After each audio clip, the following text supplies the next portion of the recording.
నమస్కారం. నా పేరు చుక్కా నాగా అంబేద్కర్, న్యాయవాది, భద్రాచలం.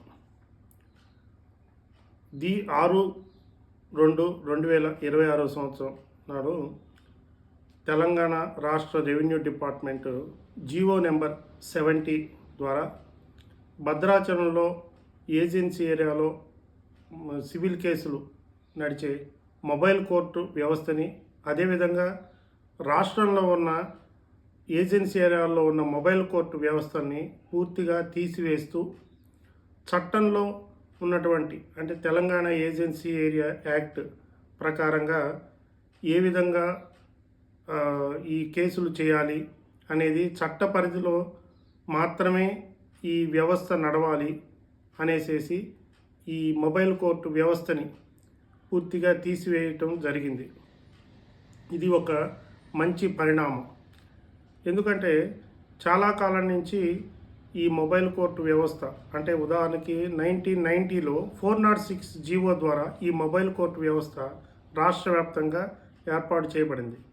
అయితే అప్పుడు ఉన్న ప్రభుత్వము 5 సంవత్సరాల వరకు మాత్రమే ఈ మొబైల్ కోర్టు వ్యవస్థని రన్ చేసే విధంగా జీవో తీసుకురావడం జరిగింది.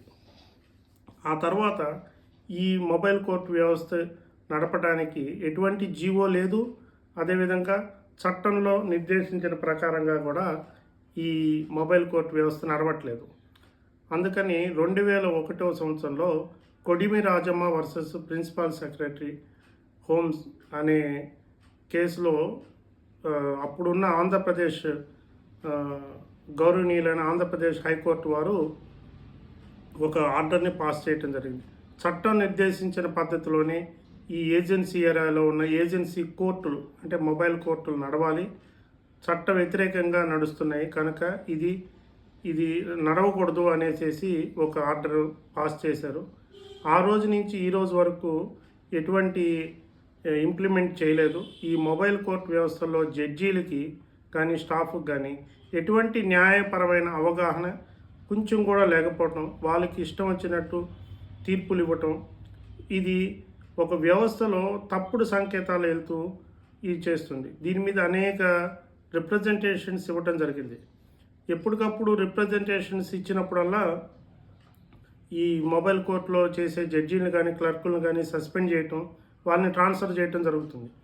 అసలు ఈ మొబైల్ కోర్టు వ్యవస్థే ప్రక్షాళన చేయాలి అనే విధంగా 15 నెలల క్రితం 2024 అక్టోబర్లో జ్యుడిషియరీ వ్యవస్థకి, ప్రభుత్వానికి, జిల్లా కలెక్టర్కి అందరికీ రిప్రజెంటేషన్లు పెట్టి ఈ మొబైల్ కోర్టు అనేది చట్టపరంగా ఏ విధంగా ఉండాలి అనేది చట్టం నిర్దేశించిన పద్ధతి ప్రకారంగా ఈ మొబైల్ కోర్టు వ్యవస్థ నడవట్లేదు.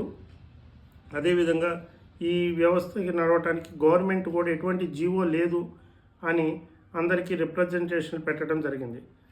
అదేవిధంగా భద్రాచలంకి చెందిన సీనియర్ న్యాయవాది తంతరపల్లి వసంతరావు గారు కూడా ఈ 2025 సంవత్సరంలో ఒక రిట్ పిటిషన్ హైకోర్టులో వేయటం జరిగింది.